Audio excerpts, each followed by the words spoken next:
and welcome to Shea Honey, the podcast featuring women who've made creative career change. In today's episode, I'm talking to Kristi Koeter, a writer and journalist who has had a number of career twists and turns for a whole variety of reasons. Kristi, welcome to the Shea Honey podcast, and thank you so much for talking to me today. Tell us a little bit about yourself to get started. Yeah, well, my name is Kristi Koeter. I am a former journalist, and I am a content marketer, an author, and writer, and I am based just outside of Austin, Texas. Amazing. And can you tell us a bit about your original career and how you found yourself in that role? How I got started. Well, as long as I can remember, I plan to be a journalist. And so I actually started in middle school and high school working on the school newspapers. And so my kind of love for writing and getting the newspaper bug was very early in my life.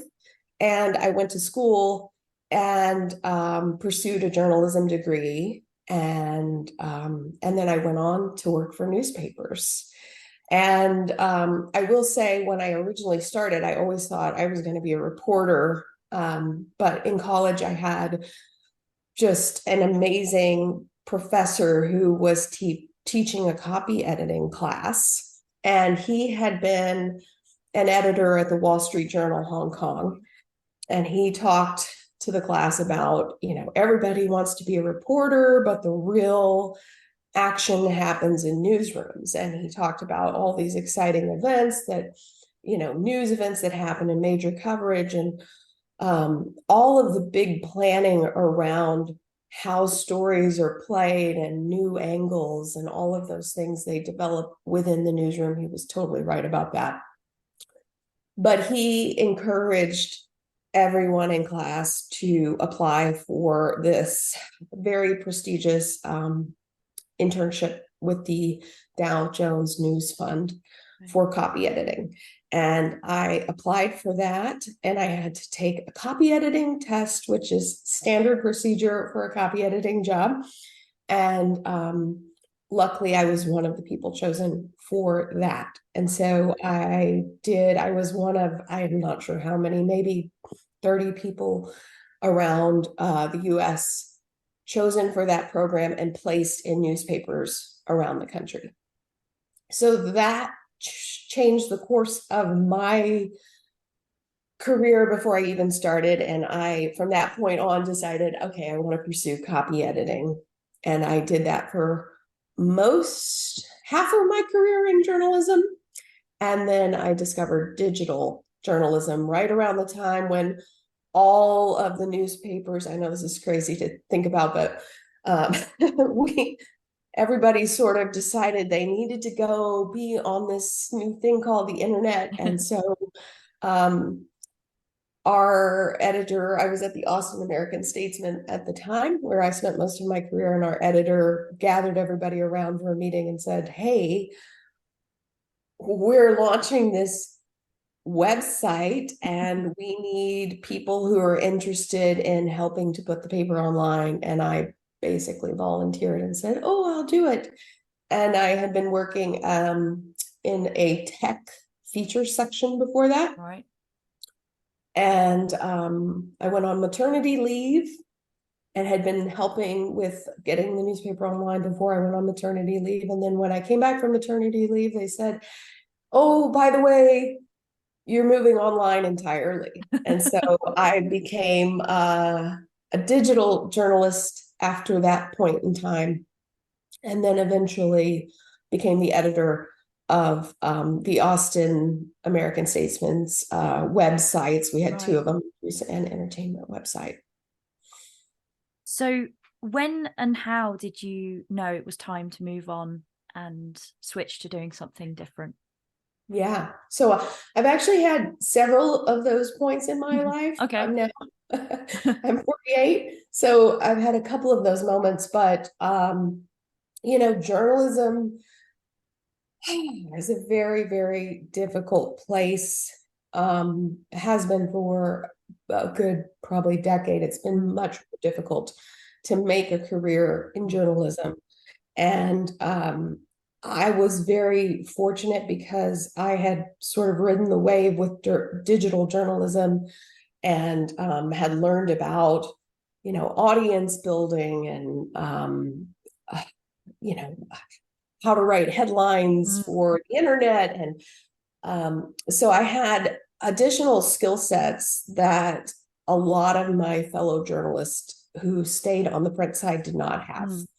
Yeah. And so there came a point in time where I was kind of I was ready to make a change.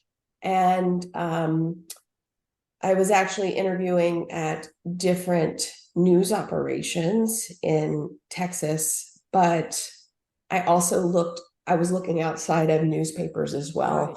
And I ended up taking a job with an e-commerce travel company that was looking for someone to establish their content marketing programs. Okay. And so I was really just curious about, how do my skills as a journalist, how would they translate in marketing? And so I made that leap. And that was 2012, I believe. Okay. Yeah. So that was your first kind of pivot into a different direction. And where did it go after that? Right. So I'm like a long timer. I typically stay with companies for a long period of time. So I was at the Statesman for 12 years. Yeah. And the next company I went to, which was an online travel agency, I stayed with for almost 8 years. Okay. And when I started, I was one of 5 people in our headquarters. And then when I left, we were probably somewhere along in the 30 to 35 range. Right. But I had grown a team while I was there and expanded. So I had writers and video producers, editors. I managed all of our content marketing, so including our YouTube channel.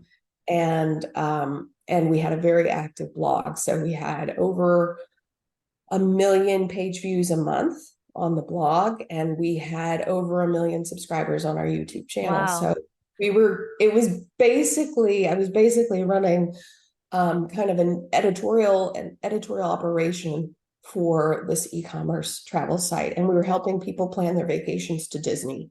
Yeah. That was the focus of it.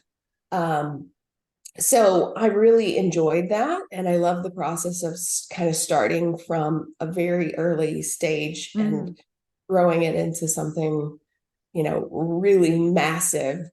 But I started getting the itch to try something new. Yeah.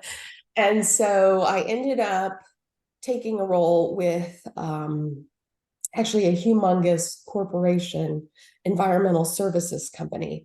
Okay. And doing B2B marketing. And I Right. thought, like, okay, I've done this B2C, in the travel space, and I feel good about that. I love connecting with consumers. I think that's kind of my sweet spot, but I wanted to try my hand at B2B marketing and see how I liked that. Yeah. I thought it would open more doors for me, but I pretty quickly discovered that, one, I didn't like working for humongous companies, and I just didn't really enjoy B2B marketing.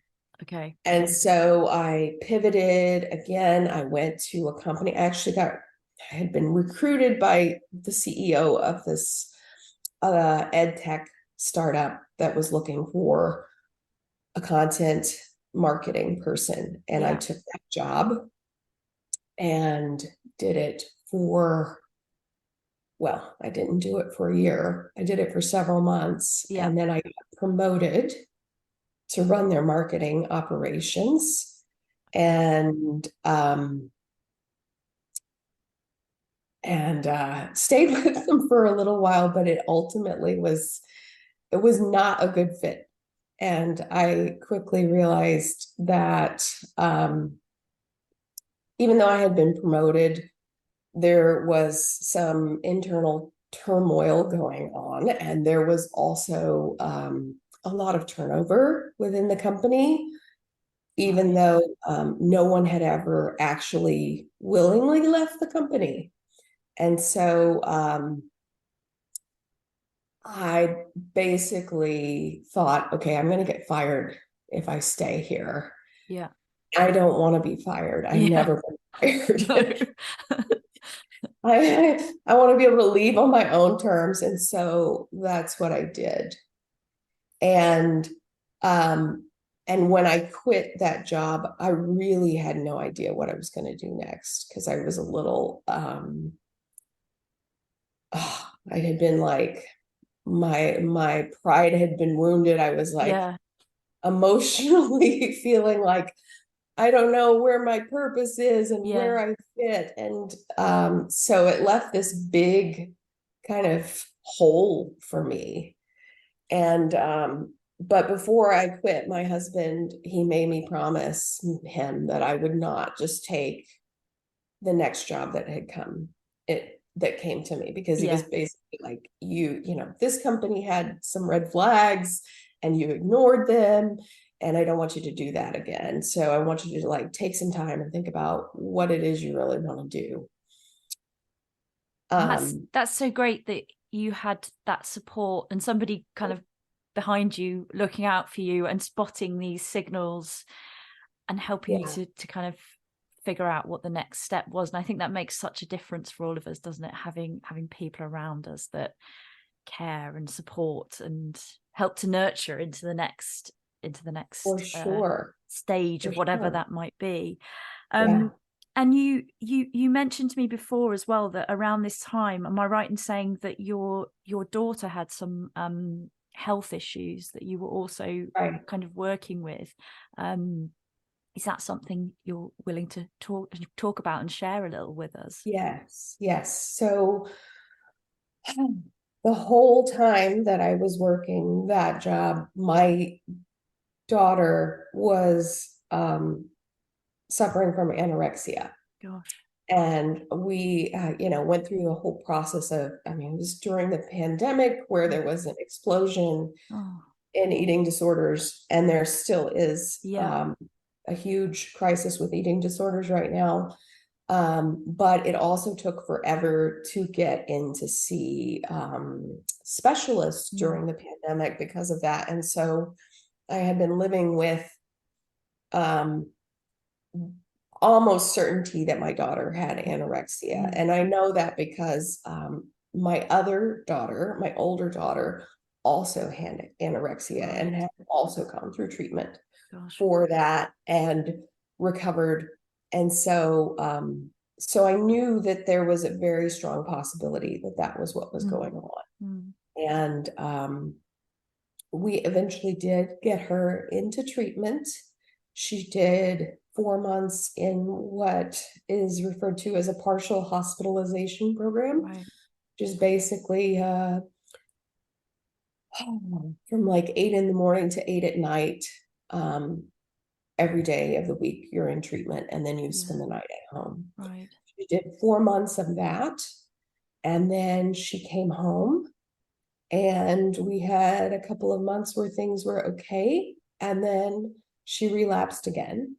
Right. And that happened, so that was all happening in the background of that job. Mm, And so when I quit, I actually didn't spend a lot of time wondering, oh my gosh, what's next for me? mm, Because I had a crisis on my yeah. hands. Yeah. And I really, because I wasn't working, I was able to say, okay, I really need to figure this out. We need to do whatever we can do, because it was a very serious, life-threatening situation. And I knew that if I didn't like really address it, we were going to have some major issues. Mm, And part of that, along with all of that in the background, I had been struggling with my own issues with food. right.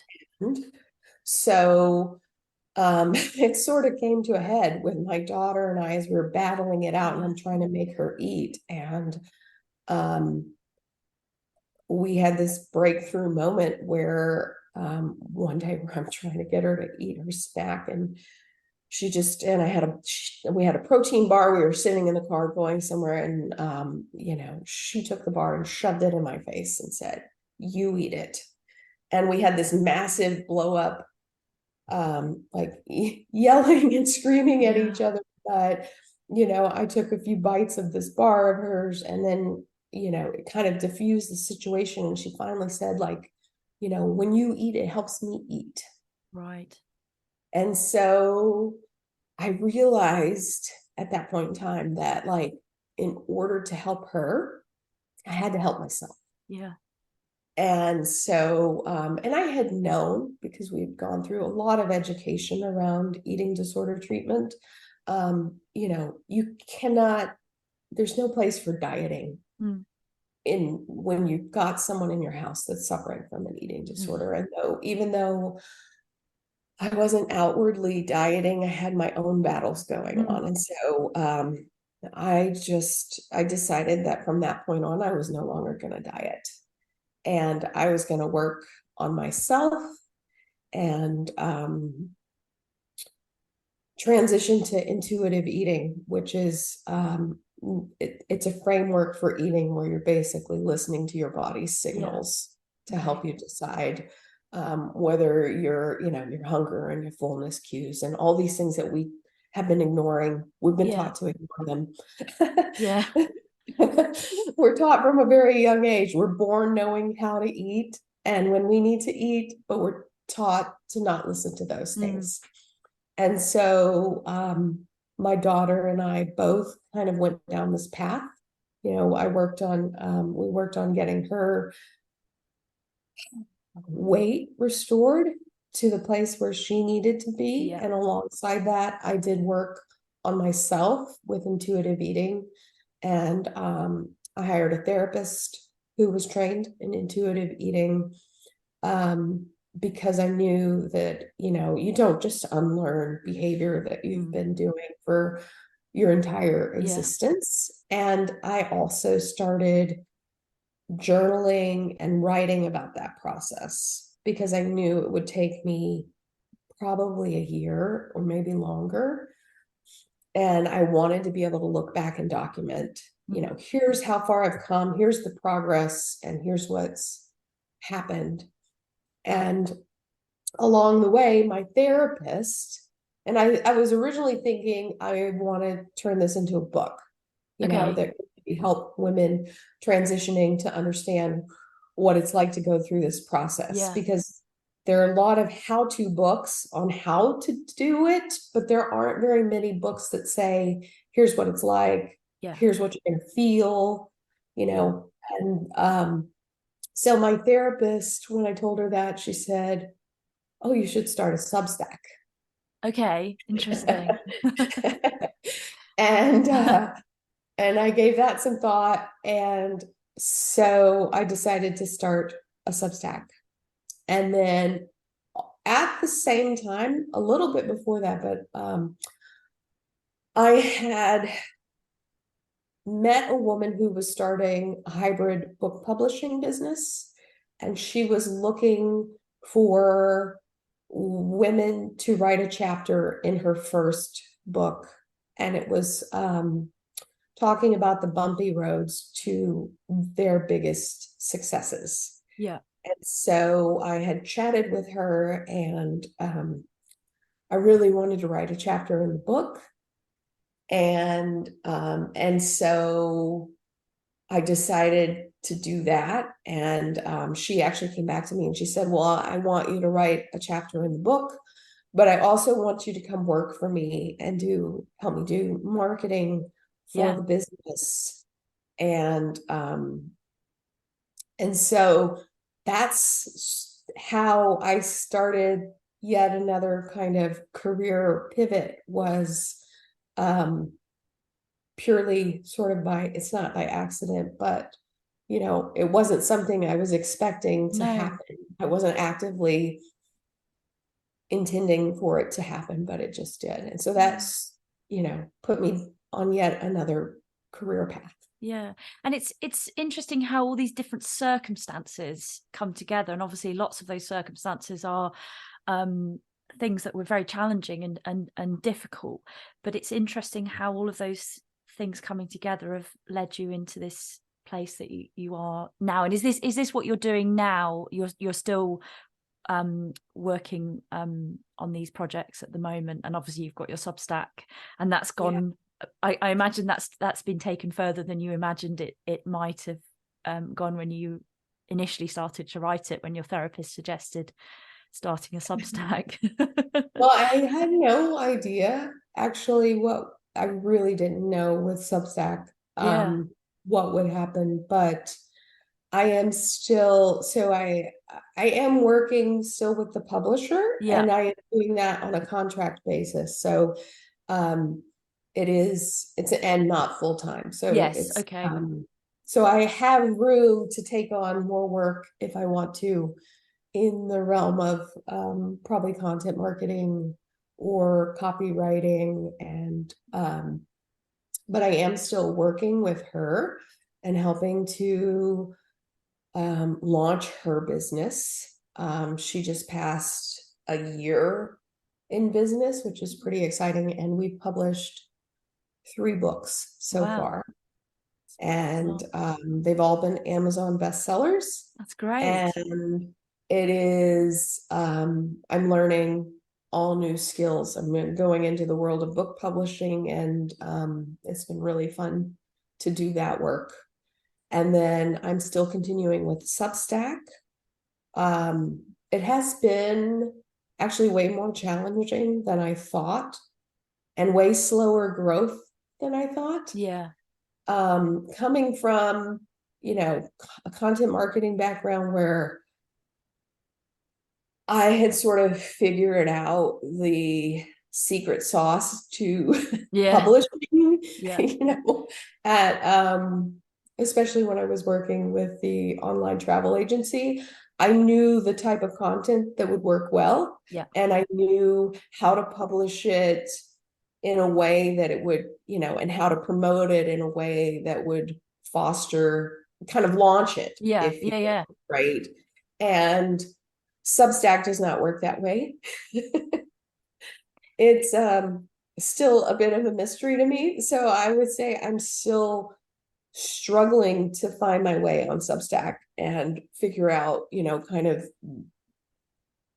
the secret sauce, if you will. Yeah. But I think one of the nice things about Substack is that and perhaps this is the reason why it takes everybody longer to kind of build the same, I guess, audience base that other social media channels allow for. But do you think it's partly because of the longer form nature of what's being put on there, and therefore what people are consuming, that it's not such a quick fix? It's not for the person consuming the writing, they've got to actually sit down and take the time to absorb it, and I wonder if that is one of the reasons why it's a different type of reading and writing, isn't it? I think to other forms, which is quite interesting. So it kind of strikes me that you've got to a place where essentially you are a writer. I mean, you've kind of always been a writer, haven't you? That was always your thing. But I know you'd written in your notes that that you kind of, it got to a point where you realized, oh, I'm doing all these things and I am writing, but you're writing the things that you wanted to write a bit more than perhaps you were some years ago. And so now are you largely working on are you freelance, sort of self-employed? Is that how you would describe the way that your career works? And what would you say are some of the benefits to you of working in that way? Well, I mean, the biggest benefit is flexibility. Yeah. As a mother of 3 children, having gone through, as a journalist and as someone that was the editor of the newspaper websites, and managing a team of people, I was working virtually 24 hours a day. Yeah. It was a situation where I was never off. You know, breaking news happened in the middle of the night. I was the person that would get a phone call, right? And have to stop and do whatever, whatever was required for the job. Um, so there's a huge amount of sacrifice of your personal life that happens when you're a journalist. And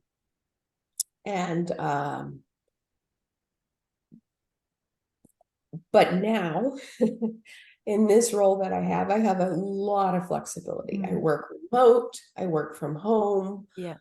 Um, I am able to be there for my kids in a way that I wasn't at the beginning of my career. I couldn't have done. I wasn't able to with those prior careers that were just sacrifices that had to be made.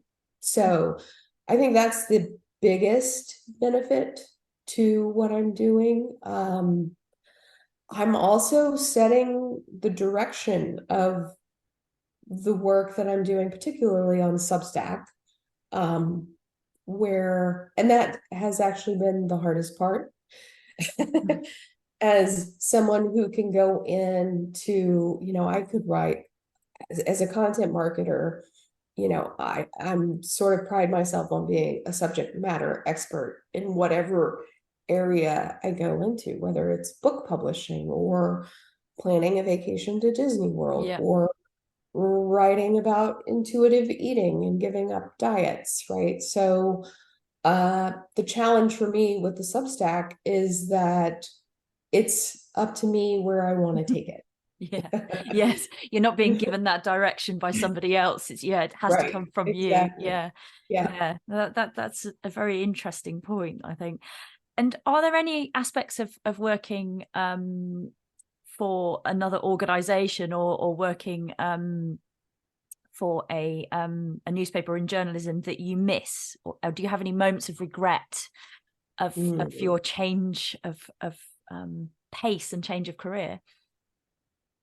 I don't think I have any regrets because I love the change that happened in my life from quitting diets has transformed how I look at myself. And I know it sounds silly, no, not but at all. We're sort of indoctrinated, my generation especially, we're indoctrinated in this idea that our self-worth hinges on our appearance. And so it is, it's incredibly liberating to start understanding that you don't have to define yourself by that, right? And we have so many societal pressures, and there's, heavy diet culture has it informs every aspect of our life in some ways. And so it's quite liberating to be able to say, hey, I'm actually not going to define my self-worth by this anymore. And what I found was that it allowed me to feel like, okay, it just opened possibilities. Really. I started thinking, oh, well, I could do this thing and I can do that thing. And it really just kind of gave me the courage to start something new. And, put me on the path of kind of creative awakening, even though I've had these careers that are, creative and writing and marketing. But you're doing that for other people, weren't you, I guess, or that the previous times. And maybe now some of that is for you and for yourself. I don't know. Maybe that helps with the creative awakening a little. It definitely has, because I've also tapped into, in order to get in touch with my body, I've had to do a lot of work on myself. I've done a lot of work, mindfulness and grounding and allowing myself to feel and process things. And it just, it's put me more in touch with myself. And so that just opened the world of possibilities that I didn't think was ever possible. So I don't have regrets. It's good. Um, I feel like I'm stepping into my destiny right Yeah. now. I feel like I'm living the way I've always wanted to live, Yeah. right? And so I'm very excited about where I'm going. At the same time, I loved the work that I have done, Yeah. and I I miss being in newsrooms. Every Yes. journalist that I know a lot of journalists who aren't journalists anymore. Um, Everyone misses being in that environment Yeah. because there's just something. Uh, it's just such a unique place. So many people who are so good at what they're doing Mm. and all focused kind of with the same mission of helping people, informing people, Mm. educating people, Yeah. and nothing comes close to that. There's no Yeah. other, even in all of the marketing work I've done, nothing touches kind of the experience of being in a newsroom when something major happens. Yeah. But I think it's so wonderful that you've got yourself to a point where you feel this way about yourself and what you're doing. And it strikes me that everything that you've done before has fed into this point and has made you the person that you are and helped you with that journey of realization. And I think it's so important, isn't it, that we don't think about things that have happened in the past as being, oh, that's something that's been and done and we don't think about anymore. Actually, it builds into what makes us who we are, and it helps us. We learn so much from all the things that we've been through, Yeah, especially the difficult times, I guess, because that they're the times that where we have to dig deep and find a way. yeah. um I was rereading the chapter in that book that I contributed where I oh talked about yes. the fear of, oh, to show your work, about I wrote about quitting the job, that Yeah. last job, and then quitting diets and my daughter relapsing. Yeah. And all of those things, even though they sound completely separate, they are all interconnected. Yeah. And I don't think if I hadn't quit the job, I wouldn't have quit diets. Yes. If I hadn't quit diets, I wouldn't have started a new career. Yeah. I don't think I would, and I wouldn't have come to this place of awakening that, Yeah. I'm sort of at the start of this journey Yeah. toward my true creative awakening. And I Yeah. don't think I would have gotten on that path had I not, I know I would not have, because Yeah. I wouldn't have taken the time Yeah. and allowed myself to do that work. And actually time is an interesting thing as well, because I think sometimes when we um take a break or stop doing the busy job that's taken over our lives, and you said, some of the work that you'd done was literally 24/7, you didn't get much of a break from it at all. So maybe taking that break, um and giving yourself even a little bit of time to just pause and and think and consider what maybe you wanted to do next. It just allows the brain to start kind of working behind the scenes and Yeah, formulating those ideas and allowing you to kind of have them. And I wonder if time given to yourself is maybe a factor in some of this too. definitely. Yeah. 100%. If I do think that's a huge piece of it, is if I had just quit my job and immediately started looking for another Mm. job, um, if I could have done that, assuming there wasn't a crisis in my way, I probably would have just Mm. gone into the same thing. Yes. Yeah. I Yeah. would have just taken what had come along. I wouldn't have really stopped to consider something else.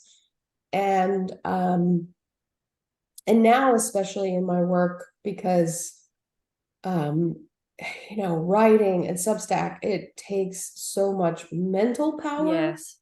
It's not like you can't just be working, it's not busy work, I find it hard to concentrate without just putting all of my focus into it, right? Yes. But, Yeah.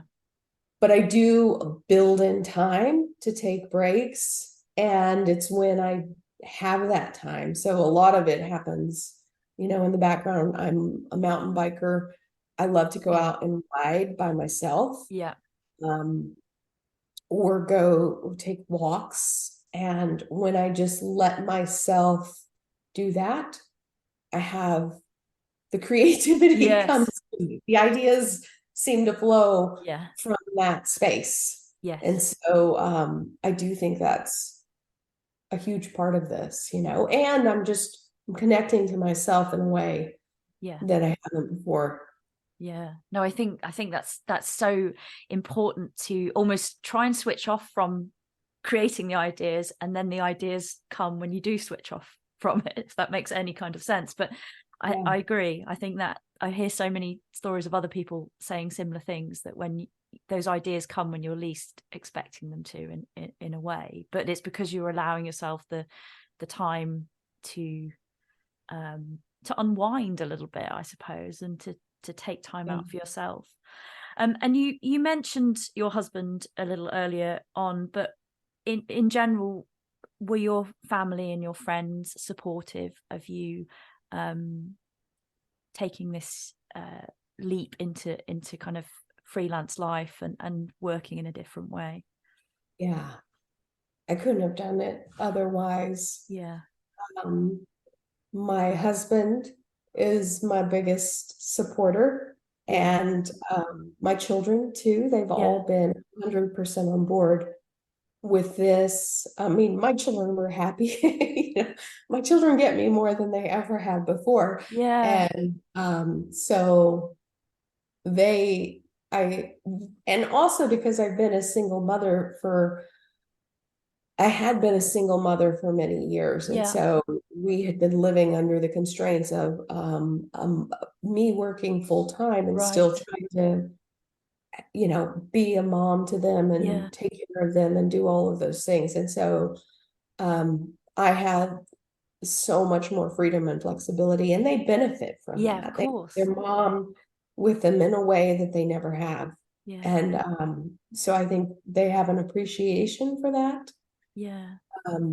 But in terms of support, I don't think I couldn't have done it without having the support of my husband. Yeah. I don't think it would have been possible to make it happen otherwise. Yeah. And I do feel very fortunate that that is the case. Yeah. Well, that's really great that you had that support, but also that the people around you feel that they are really benefiting from those changes. So it's a two-way thing as well. You feel better about it, but also it's having this positive impact on those around you. And well, and also just because of the transformation that's happened within me yes. it's completely changed me as a person. Yes. I was a very hardcore driven, goal Yeah. oriented, focused. I'm still those things, Yeah. but I now I see the benefits of having this other more balanced way Yeah. of living. Yeah. So they're also, they benefit from the positive changes that I've made too. Yeah. No, that's really wonderful to hear, I think, for everybody around you, not just yourself, but for all the others as well. My final question: do you have any advice for somebody listening who is considering making a big career change, or perhaps just taking the leap to go to being freelance or self-employed as opposed to working for a big company? What advice would you give? Well, I would say if you can just do it, do it. I think we tend to dream about, we dream for years about these things we really want to do. I mean, my entire life, I had in the back of my mind this dream of being a writer. Mm. And I would not have allowed myself to do it while I was still, I was a single mom working and supporting the family and seeking financial security. I had all these reasons Mm. why I wouldn't have allowed myself to do it. And also a huge fear of failure, Yeah. huge fear of, I don't deserve this, I'm not worthy of this. And so I held myself back. Mm.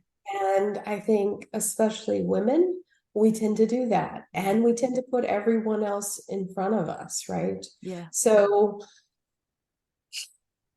I do think that if, you can give yourself permission to go after this thing you want and believe you deserve it, that's a huge part of it. Yeah. And also being okay with failing. Yeah. Yeah. That is a huge part of it. I had to shift away from, I really thought failure was the end of the world. I really thought, oh, if I fail, it's going to be the end of the Mm. world. And the truth of the matter is that failing is part of the Yeah. process. And if we're not failing, then we're not improving, we're not getting better. And so I do think that's a way. I think baby steps are a good way. Mm. If you have the ability to dabble a little bit along the path, that that helps too. Yeah. No, I agree with that. And I think where people can find ways of maybe stepping down the days in their full-time job to part-time or something like that, and gradually just testing some things out along the way, especially for those people who maybe don't know exactly what their new career path might be. You've got to try some things really before Right? finding out, I guess. So I think Yeah. that And that's you really, can even volunteer, yes, yeah, go find an organization that needs help in the area that you yeah, want, volunteer your time, do it for yeah, free, and yeah, explore it that way. Even if you're still working, yeah, a career, there are ways to explore career change in a way that will make you more comfortable with that yes. switch. Definitely. Oh, I'd agree with all of that. I think that's really fantastic words of wisdom there. So thank you very much. Thank you so much for giving up your time today. It's been really, really interesting to hear your story. Can you just remind us what your Substack page is called? Yes, it's called Almost Sated. And so it is almostsated.com. And people can go and check it out. Brilliant. I will put a link in the show notes, the podcast notes as well, so people can click on it there. But Kristi, thank you so very much. It's been a pleasure to speak to you today. Thank you. Yes, and thank you so much. I've enjoyed it, and I'm super excited to share this story. Thank you. That was Kristi Koeter talking to Hannah Ash on the Chez Hanny podcast. You can find the link to Kristi's Substack page, as well as the other episodes in this podcast series, on chezhanny.substack.com. I really hope you've enjoyed this episode, and I look forward to sharing the next one with you very soon.